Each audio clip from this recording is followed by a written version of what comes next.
Hello, everyone, and welcome to the Zach Watches Things podcast. Get it? Because my channel name is Zacfilmsthings. Anyways, welcome to our first episode. In this podcast, I want to dissect media and really just get into the details, whether that be the production, the set design, the story, just everything. So we'll be looking at movies, TV shows, musicals, and pretty much everything else you can press play on. The reason media is so interesting to me is because last year I took a film class and it changed the way I watch everything.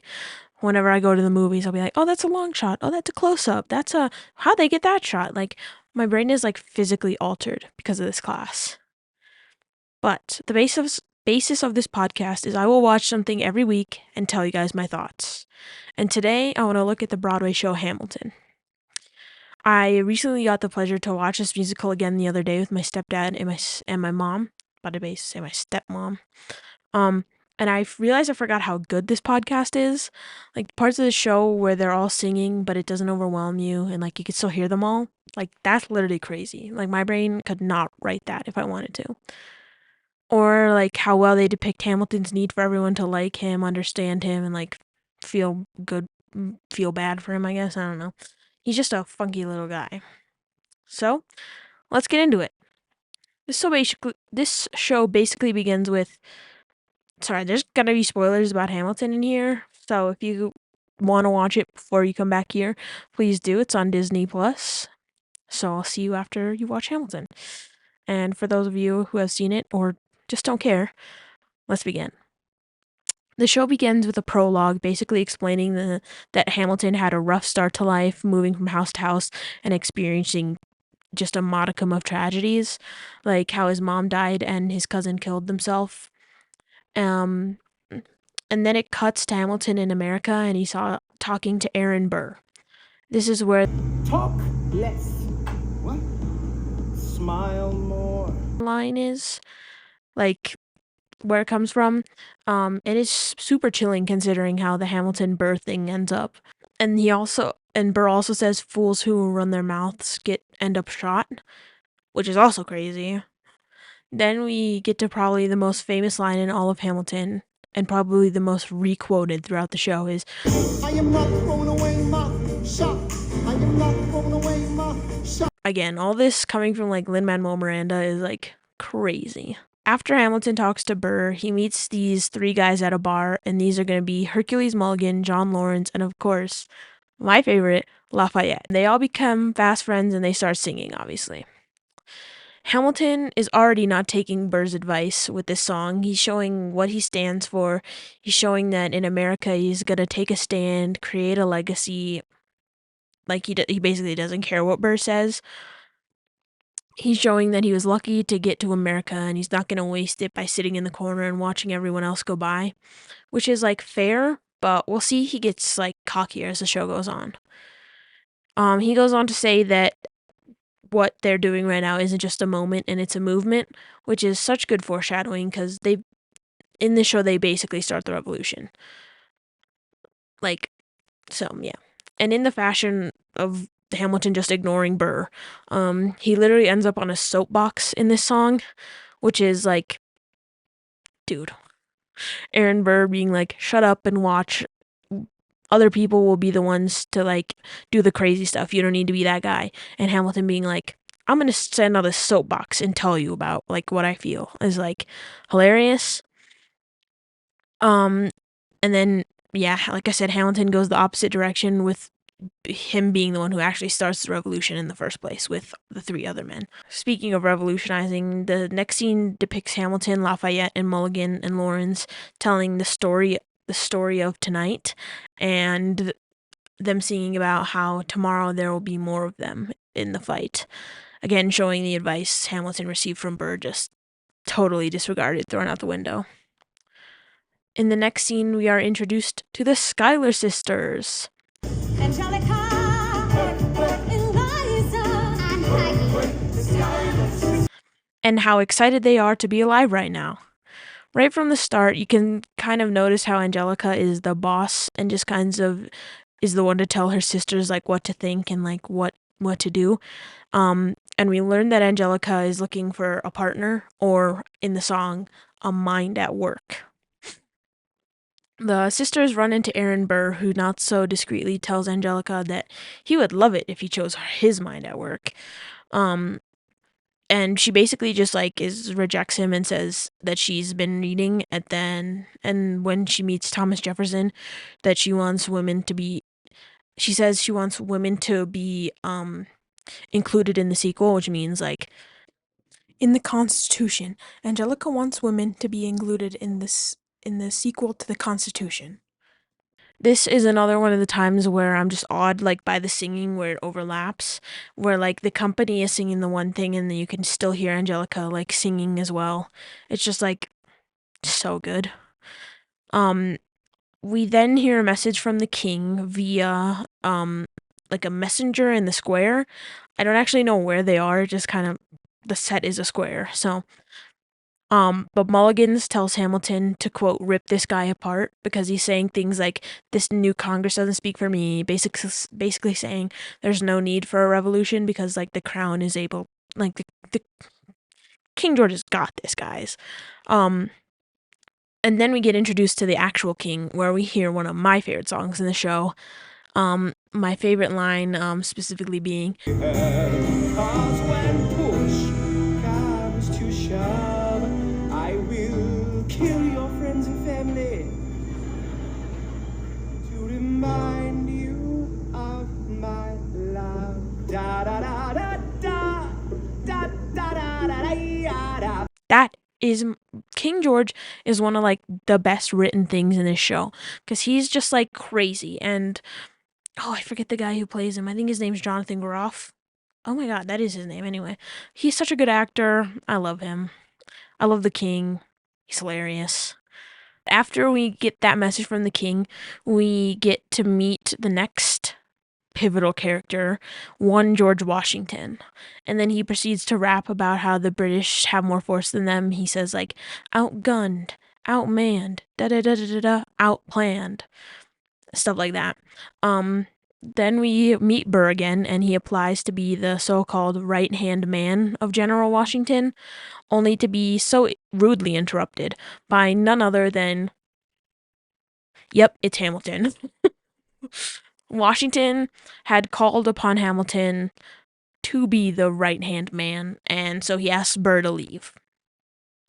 Washington offers the job to be the right-hand man to Hamilton, and he takes it. The next scene is Burr, and he's salty and he's venting about how Hamilton like stole his job, and he calls him a bastard, obnoxious, arrogant, and a loudmouth, clearly upset about Washington hiring Hamilton instead of him. And then it turns around and Burr goes like tells us about how him and Hamilton are like similar in the fact that they can get women. It's like the like, oh my gosh, I hate Hamilton. That guy sucks. He stole my job. And then it's like, but the ladies. And then you're like, where'd that come from? Like, not really sure. Not really sure about that one, but guess I'm here for the ride now. And then we get one of the songs I have on repeat all the time, which is Helpless. And this is the song where Eliza, Skylar, and Hamilton meet, date, and then get married, like all in this one song. When I was watching this with my mom, she goes, 2 weeks? Because literally they meet, and then like 2 weeks later, Hamilton is asking for Philip Schuyler's blessing. So my mom was like, 2 weeks, that's it? And my stepdad, like without missing a beat, goes, yeah, people died. No, not a beat skipped. He's like, yeah, they died. I can't. Okay. This is a perfect moment to talk about the Hamilton Company, and it shows how it's like how different the company is involved in the show versus like other shows. Um, like in this show, they will have the scene start and then kind of have the setting like be placed around them while they start singing, and then but in other shows it'll be like personally I've when I go to see like a high school production, like they'll fade the lights and then change the setting, but Hamilton, like, they change the setting while the scene is already happening, which is really cool.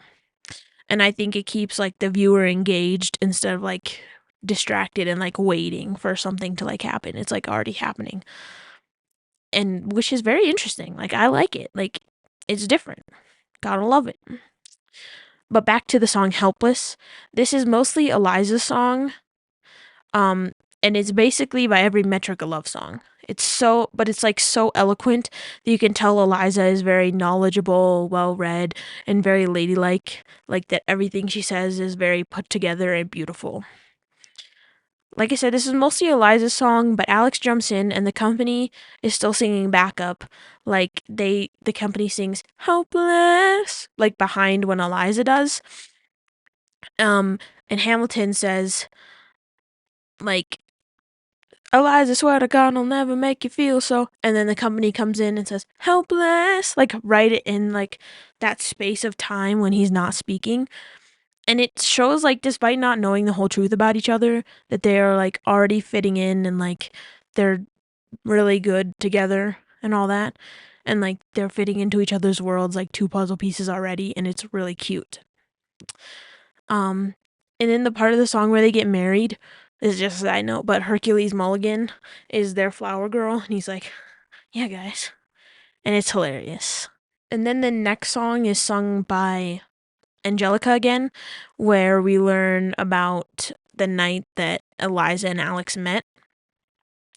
And Angelica tells us that she's going to regret that night forever. She tells us that when she first met Hamilton, he seemed intelligent, which is what she was looking for the first time when we met her. She's saying she's looking for a mind at work, and that is Hamilton and will continue to be Hamilton.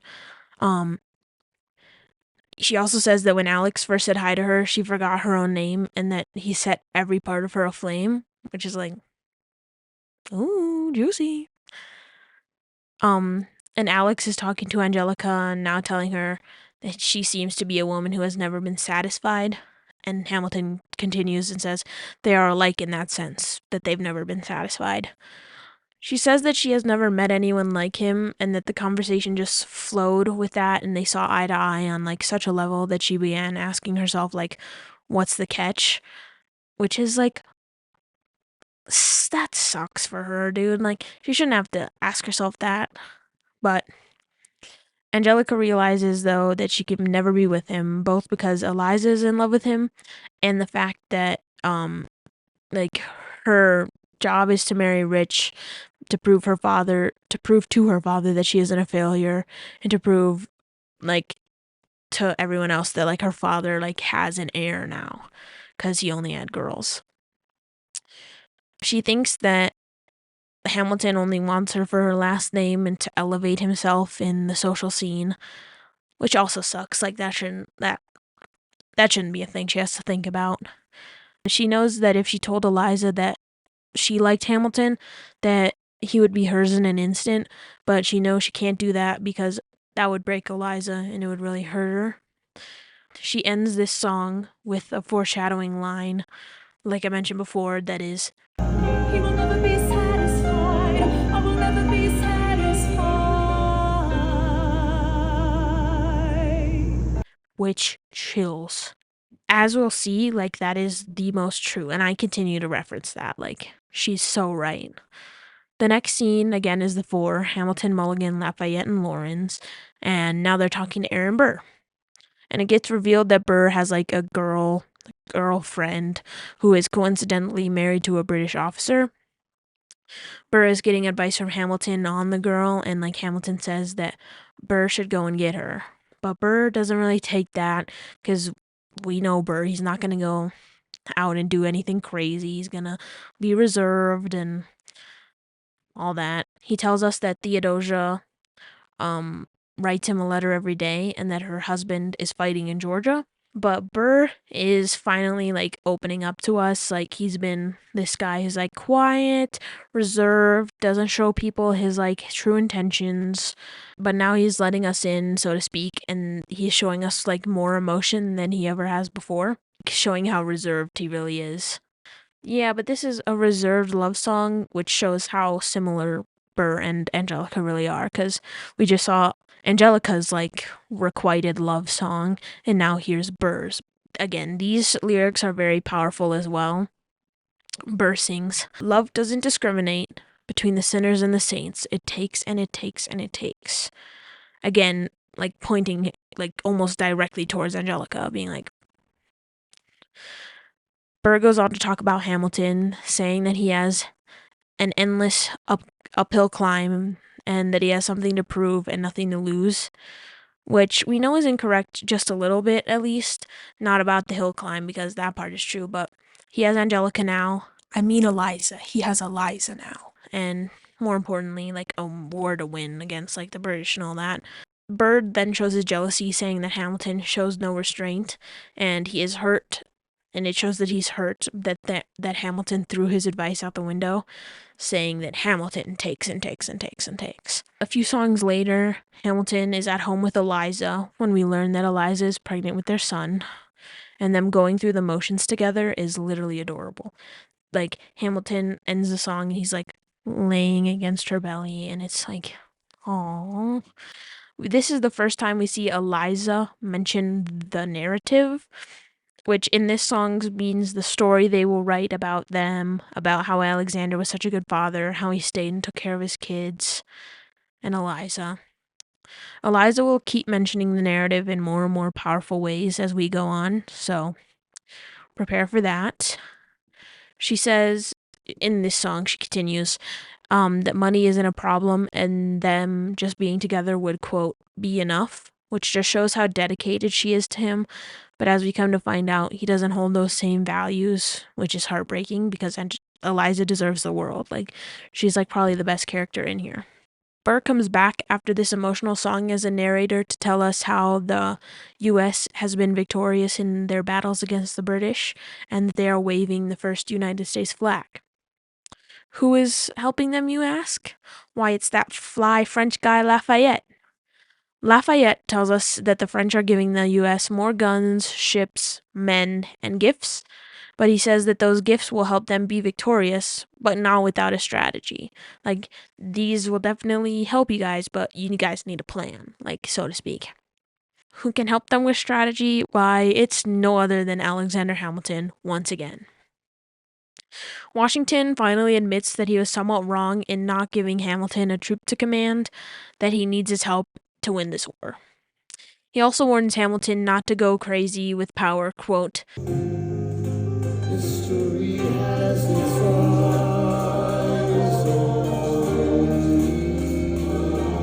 or in other words, like, hindsight is 2020, in a way, like, warning him, like, don't screw this up. This will be, like, written about and, like, scrutinized from now on." And then it shoots forward to Hamilton being at the Battle of Yorktown, where Hamilton is telling us how much this opportunity means to him, but also how much it's costing him to be there. He sort of says he's never felt more like ingrained somewhere or more like he felt like he belonged somewhere. But he also reminds himself that Eliza needs him, and more importantly, his child needs him, and that he can't mess this up. I love the storytelling of how, like, loud the company and the singing is, because when the music gets upbeat, because it really shows that in the song they're proud of what they're doing. They're proud that the US is winning. They're proud that Hercules Mulligan was a spy. They're proud that they thought of that. Proud that it worked. They're winning against the British, and it's like they're giving themselves a pat on the back, and I love it because it's just great storytelling. The song ends with the war being over and the British conceding. It also ends with Hamilton being overjoyed with the opportunity to meet his son, which is adorable. After the war is won, we get another message from King George. He says that America cheated by using Lafayette's resources and caused him even more trouble because now he's at war with France and Spain. He pokes fun at America and the fact that they must now find a leader and unite, and he wonders how that will go over. King George ends this song with "Whatever comes next, you're on your own," which is like sort of a farewell in like his own right. Like, he's finally admitting like that they're no longer his, but also kind of like being condescending. He's like, "Not my problem, guys." The next song is a duet, well, sort of, with Burr and Hamilton talking about their kids and an emotional ballad. Burr goes first, and that he never saw domestic life as something he would be interested in or that he would enjoy, but that Theodosia's smile makes him melt, which, oh my god, which is adorable. He says that she will come of age with America and that he will make it a good place for her and that she'll blow us all away. Side note, while I was doing some research on Theodosia, I learned that, like, she grew up and got married and then, like, got lost at sea, which is, like, crazy.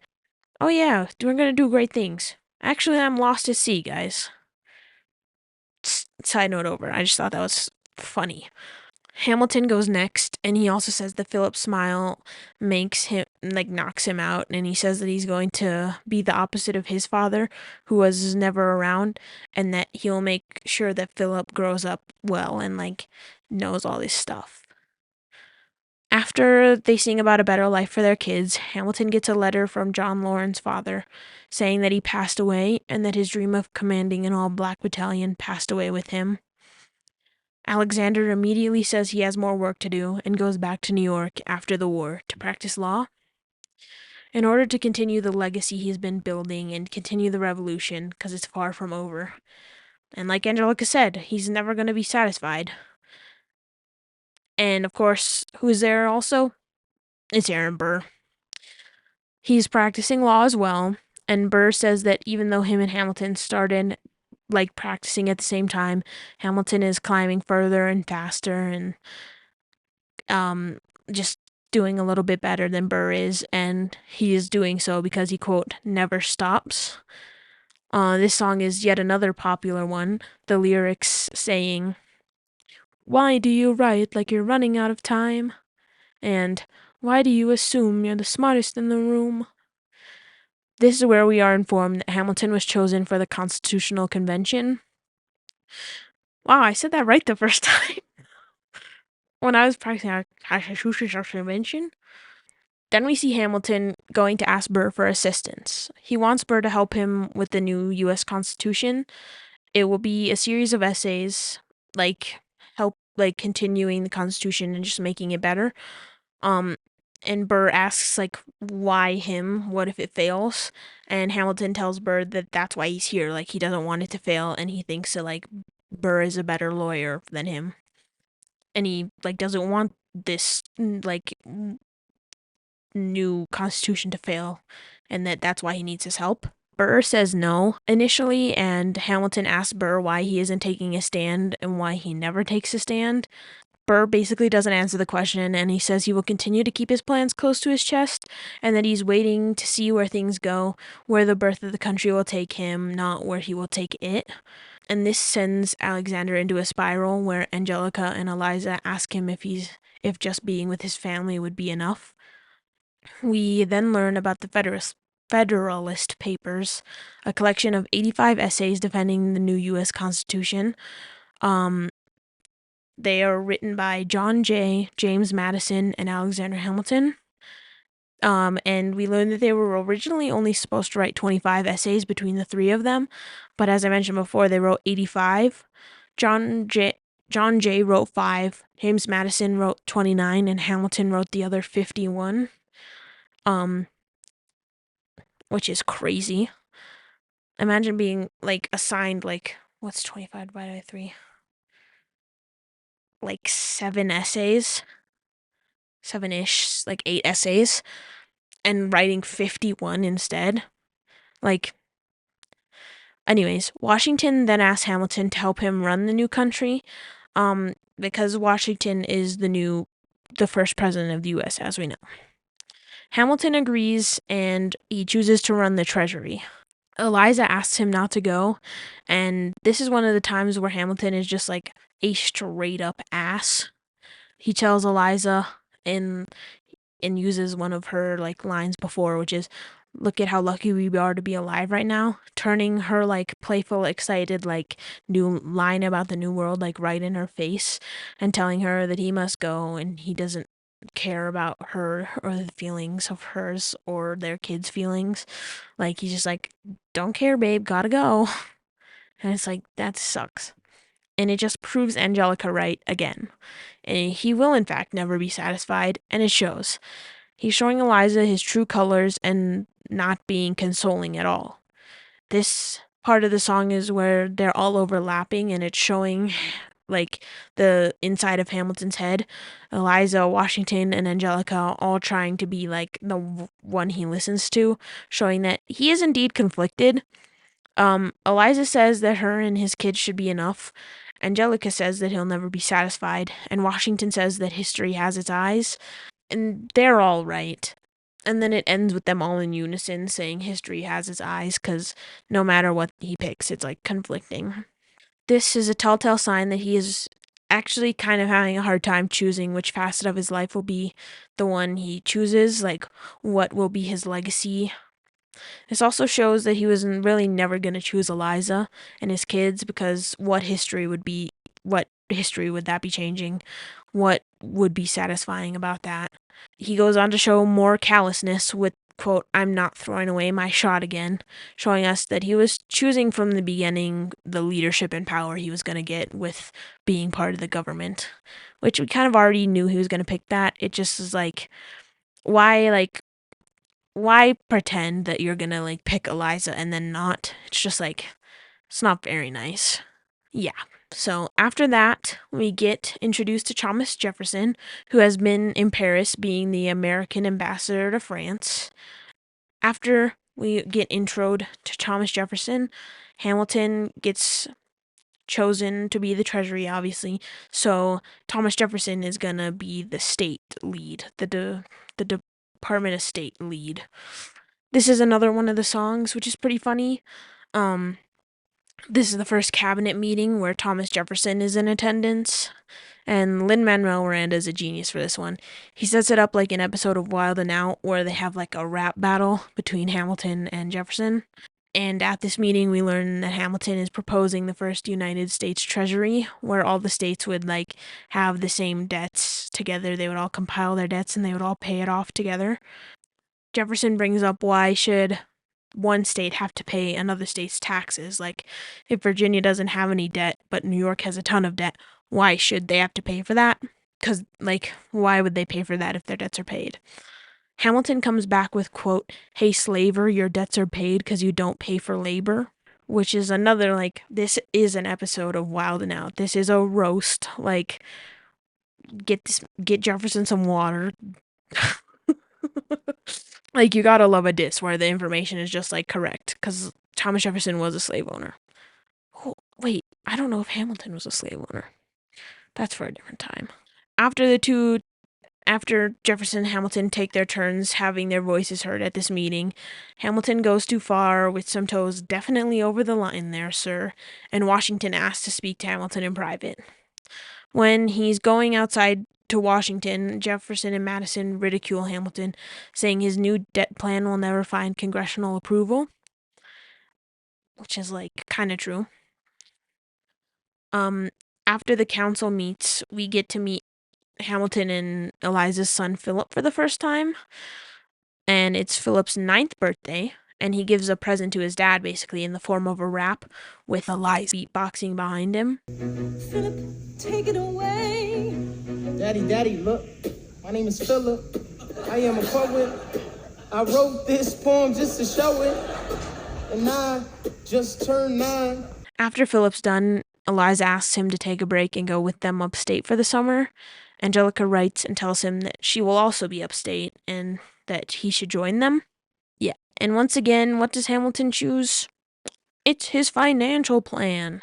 Not his wife, not his kids, not Angelica. He chooses his legacy. Again and again and again and again, Hamilton chooses to be greedy. He can't spend more than 5 minutes with his family without, like, feeling guilty for his work that he left. Like, spend some time with your kids. Philip is 9, and we just met him. Like, men will never cease to amaze me. Like, it's crazy, actually.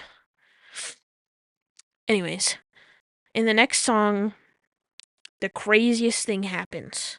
So, Eliza, Angelica, and their whole family are upstate, and Hamilton is still in the city. And what does a single man do when his wife is not around? An affair, I guess. He has an affair. The song is catchy, I'll give you that. But, like, your wife is upstate and you're rich now. Like, just go get a ride. Like, you didn't need to sleep with this woman. In this song, the woman says, "Sir, I know you're a man of honor," which, like, not even 30 seconds later gets disproven because they literally have an affair. Anyways, she's like, "My husband's beating me and then he left and he's abusing me, but, like, I don't have any money to go on." Hamilton proceeds to give her $30 because her husband left and he walks her home. And when they get to her house, she takes him upstairs and we get the lyric slash prayer. Pray, Lord, show me how to say no to this. I don't know how to say no to this. But my God, she looks so helpless. And her body's saying hell yes. The company comes in yelling at him, like saying no, like yelling at him, like, just walk away, guy. That's how you say no to this. Like, push her off and walk home. Like, you have a wife and kids. Like, you didn't need to do this. But he doesn't push her off. He has the affair, and he continues having the affair for a month until he receives a letter from her husband. The letter is telling him that so long as Hamilton pays the husband, he will keep his mouth shut and not tell Eliza, and that Hamilton can keep seeing his quote whore wife. And then so Hamilton reads this letter and is like, "Oh no." And then so he goes over to the lady's house cuz obviously he walked her home. He knows where she lives. Um and he says, like, he goes and confronts her about the letter and she, like, outright denies, like, knowing anything about the letter. And I'm learning, like, more and more that the parts of, like, the songs where it overlaps is where the company and, like, the lead lyrics overlap are when Hamilton is conflicted, like, showing his mental state and, like, him trying to figure out what to do. And, like, all the ideas swimming around his head, trying to pick one is, like, the hardest part, obviously. So Hamilton ends up paying the husband. Um, and then after he starts paying the husband, he goes and talks to Burr. Aaron Burr, sir. Hamilton says that he's going to do whatever it takes to get his new financial plan on the Congress floor, which, like, we know is, like, the only constant in his life now, like, putting his work above all else. Hamilton says that he's going to have dinner with James Madison and Thomas Jefferson, and this is where we get the title, like, "And no one was in the room where it happened." Yeah, Hamilton says he's going to dinner with James Madison, Thomas Jefferson, and as the song says, Two Virginians and an immigrant walk into a room diametrically opposed foes. They emerge with a compromise, having opened doors that were previously closed. The immigrant emerges with unprecedented financial power, a system he can shape however he wants. The Virginians emerge with the nation's capital. And here's the pièce de résistance. No one else was in the room where it happened, the room where it happened, the room where it happened. so this meeting was essentially a trading party between the two parties, the two groups, I guess. Jefferson and Hamilton wanted the capital to be closer to Virginia so that they could, like, work closer to home, as we learned from this song. And Hamilton needed the votes to get his financial plan passed, which also happened. But as Burr says, no one else was in the room where it happened. Um, this whole thing is being sort of narrated by Burr, if you haven't noticed by now. So Hamilton says to Burr, "Burr, you can't win in the game if you've got no skin in the game," which is yet another diss to his, like, talk less, smile more thing. And Hamilton says he's trying to build something that outlives him, and it's like, whoa. Scratches, like, we knew that. Um, anyways, the next scene is another Burr scene where we learn that Burr just won Philip Schuyler's Senate seat, and that's about it. Like, other than like Hamilton being angry about it, and like there's a small like scene where Philip and Eliza react to the news. Nothing really happens until the next council meeting. And the topic this time is whether the U.S. should aid France in their war against England.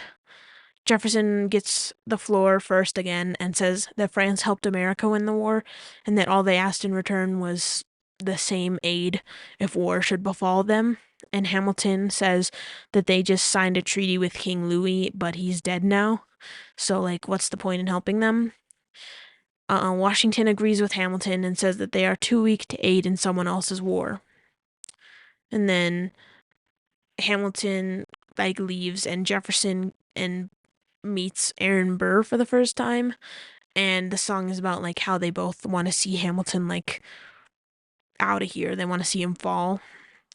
Jefferson says he wants someone to give him dirt on Hamilton to prove like to Washington that he's not like the little golden boy that everyone thinks he is.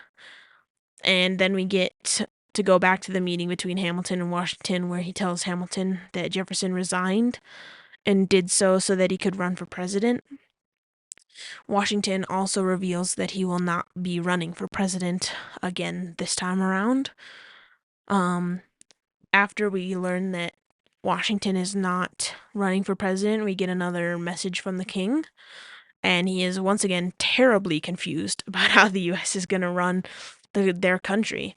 He is befuddled that George Washington is giving up his power, saying, I wasn't aware that was something a person could do. Which is really funny. He is also informed that John Adams will be the next president. And he goes on to say, like, John Adams? I know him. That's that little guy who spoke to me. And yeah, he calls him small, and like that the rest of America is gonna eat him alive. And then the next scene we get is the first look at the Adams administration, where Adams promptly fires Hamilton and privately calls him a bastard, which Burr has been doing this whole time and publicly, but whatever, we don't judge. Jefferson, Adams, and Burr all go confront Hamilton about the missing money from like different bank accounts totaling $1,000, all paid to James Reynolds. Burr says that they think he was embezzling funds and that like they can quote see the headline now like former treasury head of the US stealing money from the government. Hamilton asked the trio if they would keep their silence so long as he can prove that he wasn't committing embezzlement. They agree, but it's not like 100%. They look like if the juice is good enough, they would still spill the beans. Hamilton asks Burr if he can trust him not to tell anyone, like, about the affair, despite, like, if anything happens in the future. Burr tells him that only rumors only grow, and that they both know what they know. Taking that to heart, Hamilton decides to write the Reynolds pamphlet, which is an essay basically explaining the whole affair in great detail. And you can actually still read the Reynolds pamphlet if you so wish. Jefferson is reading the pamphlet and is overjoyed because, quote, "You never gonna be president now." And then Angelica returns from England after this whole like fiasco's down with the pamphlet and everything, and Hamilton thinks that she's there to comfort him, like the cocky, selfish person that he is. Angelica basically says that she could not be less interested in talking to Alexander, and that Alexander means diddly squat to her now that he has broken Eliza's heart, and now that he's broken his entirely, like, his family, like, wide open. And then she ends with, "I hope you're satisfied," which is so good. So good, like such a good rebuttal, such a good like make him think about what he's done like type of thing. The next song, Eliza mentions the narrative again, and like I said, this is probably one of the most powerful songs in the whole musical. She tells us things about how Hamilton's letters were keeping her going when like they first met and like they got separated, and she says he was building cathedrals with paragraphs, which is beautiful. Eliza mentions something that Angelica said to her, quote, "You have married an Icarus, and he has flown too close to the sun," showing once again how Hamilton chose his so-called legacy over anyone in his life. He was so quick to admit to everyone that he had done this terrible thing, like without his wife's counsel on the matter. Like he did not ask her if he should like let this out. He didn't tell her about the affair, clearly. And like she had to learn from this pamphlet that everyone else was reading at the same time. Like again, proving that he doesn't care. He chooses the impression he's going to make on other people versus the one he's making of Eliza. And Eliza says she's rereading all of Alex's letters, trying to search for a time when he was hers, which is heartbreaking. It's like you do this one thing that's making your wife rethink her entire world. Like she's like was is he my husband? Like was he ever? Did he actually ever love me? It's like why would you do that to someone that you like thought you loved? It's like clearly like this like affair girl more. And then she goes on to say the world seemed to burn when she first read this pamphlet and its contents. And I think the most powerful line in this song is, "In clearing your name, you have ruined our lives," which is all encapsulating, showing like how little he cared for Eliza, but how deeply she cared for him. And another thing Eliza says is, "You are paranoid in every paragraph about how they perceive you," which again proves Angelica's point. Like, and it proves that like he was never gonna not talk about this, and like he was gonna let it come out, and like Alexander Hamilton will truly never be satisfied. Eliza says that she is gonna erase herself from the narrative, that people do not get the justice of knowing how she reacted to all of this, and this is probably the most powerful thing that she could have done, because like she didn't get the option to control her husband by like not having the affair, by not publishing anything, but she gets to choose to do this. She gets to choose to not like let everyone know. Like she kind of like gone like off about it, but it's so powerful and so heartbreaking to watch her be like, "No, I'm not gonna let anyone see how I reacted to this. They're not gonna get to know. I'm erasing myself from the narrative. Like, Alex, you suck." Like she ends a song by burning all the letters between her and Alex, which like just proves how like terribly betrayed she feels by all of this. And the next song we get is sung by Philip, telling us how he just graduated from King's College, which is where Alexander went as well. So it's cute. Like he's proud and it's adorable. Oh, sorry. He also tells us how he's looking for a guy that spoke wrongly about Hamilton, and how like he was speaking like badly about him in front of a crowd, and how he's going to find him. And he does end up finding him, and he challenges that guy to a duel. Philip then goes and tells his dad about the duel, and Hamilton tells him to aim towards the sky, and if his opponent has a shred of honor, he will do the same. But we learn that Philip's opposer does in fact not shoot in the air. He shoots Philip in the hip, and it ends up like lodging in like his right arm, which really sucks. Alexander and Eliza both arrive at Philip's bedside, and Eliza asks if Alexander knew about this. Like, do you like, yeah, did he know about this basically? And he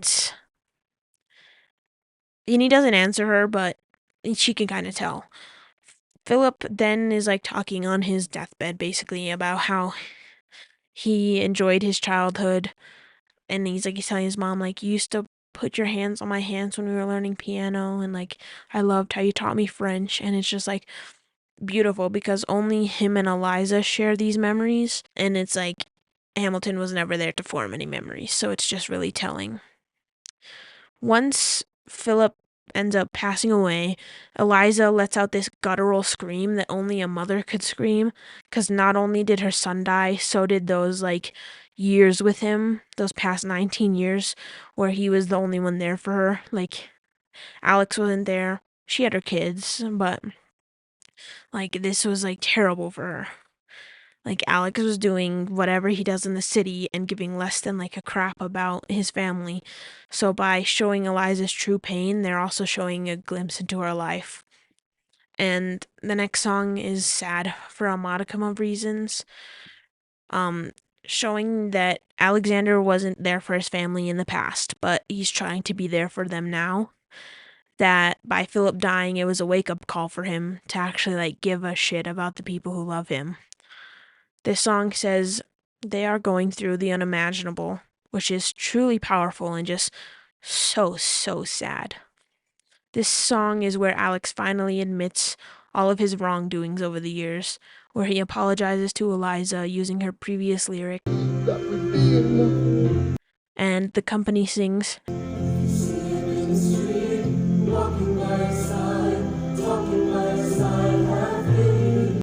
The last line could not be more accurate because he lost everything when he like published the Reynolds pamphlet. He's like back at square one, like square zero, because like even the first time Eliza was interested in him first. So he's in short like just trying to win her back. And it works. They end up holding hands in like the middle of this song. And Eliza shows that she's forgiving him, like slowly but surely. And like this is like I was crying while I was writing the script. Like um despite all that Alexander has put her through, she still decides to forgive him because deep down she still loves him. And it's like in the next scene is the Thomas Jefferson election of 1800. We learn that the candidates are Jefferson and Burr, and we also learn that the endorsement of Hamilton is highly sought after. Like I don't understand that one. It's like, guys, he just published his affair. His kid just died, and he's like trying to like from square one, guys. It's like maybe leave the poor guy alone. It's like, geez, Lou. Um, well, in the end, he chooses Jefferson. He justifies his choice by saying that though he has never agreed with Jefferson, that at least Jefferson has views and Burr has none. And Jefferson wins in a landslide. Even though the rules are the person that who comes in second is vice president, Jefferson changes that and basically kicks Burr to the curb. This is definitely the most vengeful we've seen Burr so far. He's already ranting about Hamilton as soon as Jefferson leaves. He's like, every failure is Hamilton's fault. He writes a letter to him like stating that he's the reason, like Hamilton's the reason he can't get anywhere. Hamilton writes him a letter in return stating that he's not the reason no one trusts him. It's because no one knows what Burr stands for or believes in. It's like, how can you trust someone you know nothing about? You can't. Like, Hamilton includes a list of their disagreements in the past 30 years just to, like, show off, I guess. Burr then challenges Hamilton to a duel, and Hamilton agrees. The two meet for the duel, and only Burr walks away, as you might know. Burr seems regretful in the aftermath. He sings, "Death doesn't discriminate between the sinners and the saints. It takes and it takes and it takes." And in the final song entitled "Who Lives, Who Dies, Who Tells Your Story," we learn it's Eliza. Eliza and Angelica were the ones telling this story. They worked to preserve the memory of the founding father who didn't get to grow old, who is Hamilton. We also learned she helped build the Washington Monument, helping tell his story as well. And she spoke about slavery. We learned that she was the proudest of an orphanage that she helped build, helping raise hundreds of kids without homes, which is probably the best way to honor someone, honoring both Philip and Alexander. And the most amazing way of showing who told Eliza's story is Philippa, who plays Eliza, breaks the fourth wall at the end to see like the people sitting in the audience.